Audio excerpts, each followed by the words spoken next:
Assalamualaikum warahmatullahi wabarakatuh.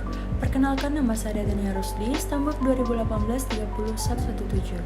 Pada kesempatan kali ini, saya akan mempresentasikan makalah dari materi yang telah diberikan kepada dosen pembimbing, yakni yang berjudul Audit Keuangan, Audit Pemerintah, Audit Operasi, serta Audit Investigasi.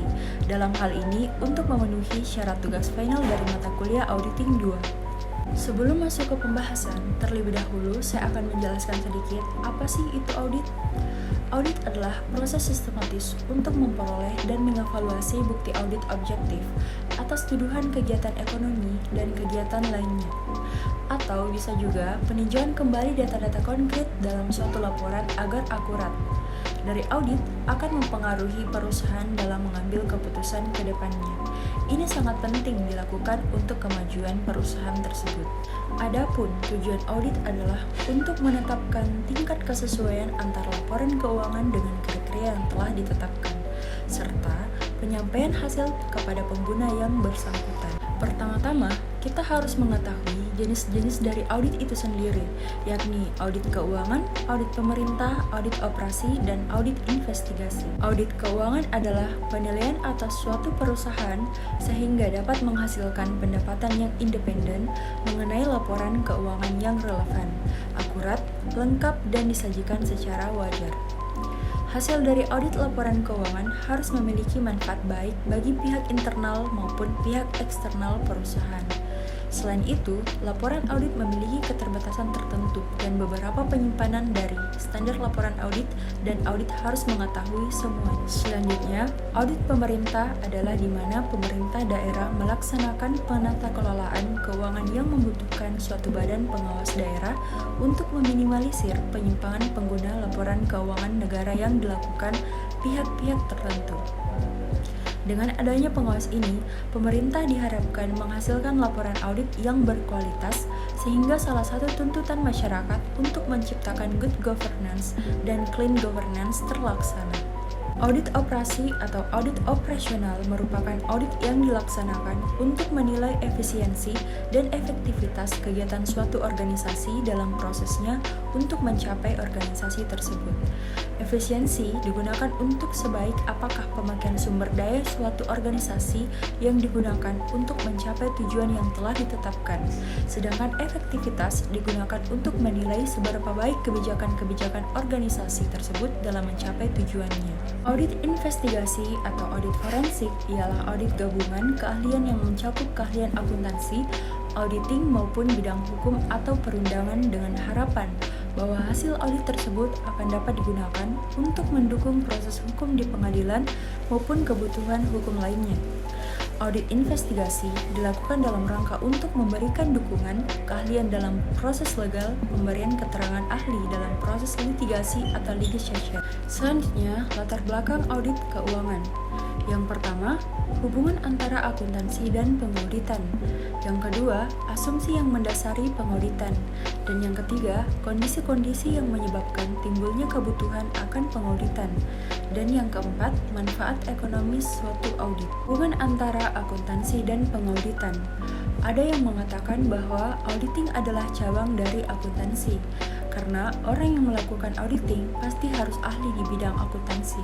Ada pula yang mengatakan bahwa pengauditan adalah pemeriksaan atas catatan akuntansi, sehingga pengauditan diartikan sebagai pemeriksaan akuntansi. Sebagai contoh, auditor bisa diminta untuk mengaudit keefektifan sebuah perusahaan penerbangan. Kriteria yang biasa disepakati untuk mengukur tingkat efektivitas perusahaan itu bisa berupa kecepatan, akselerasi, atau kecepatan jelajah pada ketinggian tertentu dan sebagian. Asumsi yang mendasari pengauditan laporan keuangan bisa diverifikasi. Pengauditan didasarkan pada asumsi bahwa data laporan keuangan bisa diverifikasi. Data dikatakan bisa diverifikasi apabila dua orang atau lebih memiliki kualifikasi tertentu, masing-masing melakukan pemeriksaan secara independen atas data tertentu, dan dari hasil pemeriksaan tersebut diperoleh kesimpulan yang sama tentang data yang diperiksanya. Kondisi-kondisi yang menyebabkan kebutuhan akan pengauditan.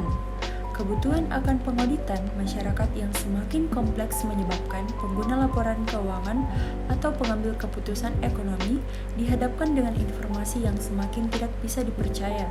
Para pengguna laporan keuangan kadang-kadang meragukan kewajaran informasi yang tertuang dalam laporan keuangan yang disusun oleh manajemen karena berbagai alasan, antara lain informasi dibuat oleh pihak lain, dan yang kedua, bias dan motivasi pembuat informasi, dan yang ketiga, volume data, dan yang keempat, kerumitan transaksi. Selanjutnya, manfaat ekonomi suatu audit. Yang pertama, akses ke pasar modal undang-undang. Yang kedua, biaya modal menjadi lebih rendah. Dan yang ketiga, pencegahan terjadinya kekeliruan dan kecurangan. Dan yang keempat, perbaikan dalam pengendalian operasional. Selanjutnya, saya akan menjelaskan keterbatasan audit. Auditor tidak bisa memberi jaminan penuh bahwa laporan keuangan yang telah diauditnya bebas dari kesalahan penyajian material yang timbul akibat kesalahan ataupun kecurangan laporan keuangan yang telah diaudit tidak dapat benar-benar akurat. Hal ini disebabkan oleh proses akuntansi yang melahirkan laporan berbagai hal.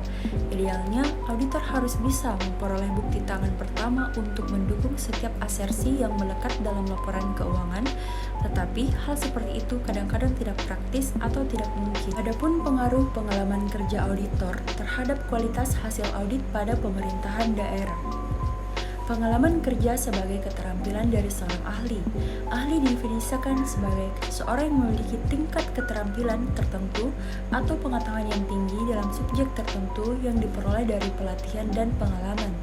Keahlian atau pengalaman kerja sebagai seseorang yang memiliki pengetahuan dari keterampilan prosedural yang luas yang ditunjukkan dalam pengalaman audit. Kemampuan dan keahlian auditor dalam pemerintahan.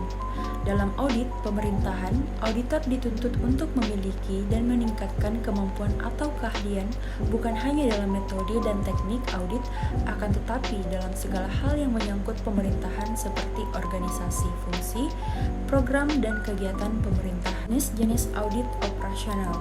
Yang pertama, functional audit merupakan suatu hal penggolongan kegiatan suatu perusahaan seperti fungsi penerimaan kas atau fungsi produksi. Dan yang kedua, organization audit. Audit operasional atas suatu organisasi menyangkut keseluruhan unit organisasi seperti departemen, cabang, atau anak perusahaan. Dan yang ketiga, special assignment. Penugasan audit operasional khusus timbul atas permintaan manajemen. Ada banyak variasi dalam audit seperti itu. Contohnya, mencakup penentuan penyebab tidak efektifnya sistem PDE atau penyelidikan kemungkinan kecurangan dalam suatu divisi dan membuat rekomendasi untuk mengurangi biaya produksi suatu barang. Prinsip-prinsip audit investigasi yang harus diperhatikan oleh auditor. Yang pertama, investigasi adalah tindakan mencari kebenaran. Dan yang kedua, kegiatan investigasi mencakup pemanfaatan sumber-sumber bukti yang dapat mendukung fakta yang dipermasalahkan. Yang ketiga, semakin kecil selang waktu terjadinya tindakan kejahatan dengan waktu untuk merespon, maka kemungkinan bahwa suatu tindakan kejahatan dapat terungkap akan semakin benar. Yang keempat, auditor mengumpulkan fakta-fakta.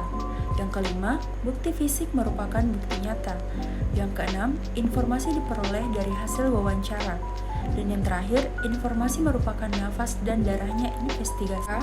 Dapat ditarik kesimpulan dari materi ini yaitu audit laporan keuangan adalah penilaian atas suatu perusahaan atau badan hukum lainnya termasuk pemerintah, sehingga dapat dihasilkan pendapatan yang independen tentang laporan keuangan yang relevan, akurat, lengkap, dan disajikan secara wajar.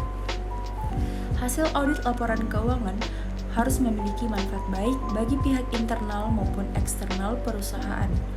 Pengalaman kerja auditor berpengaruh positif terhadap kualitas hasil pemeriksaan, sehingga semakin baik tingkat pengalaman kerja, maka akan semakin baik kualitas audit yang dilakukan. Audit investigasi adalah serangkaian proses pengumpulan dan pengujian bukti-bukti terkait dengan kasus penyimpangan yang berindikasi merugikan keuangan negara atau perekonomian negara untuk memperoleh simpulan yang mendukung tindakan litigasi atau tindakan korektif manajemen. Baiklah, itulah tadi hasil presentase dari makalah yang saya bawakan. Mohon maaf jika ada tutur kata yang salah. Wabillahi taufiq wal hidayah. Wassalamualaikum warahmatullahi wabarakatuh.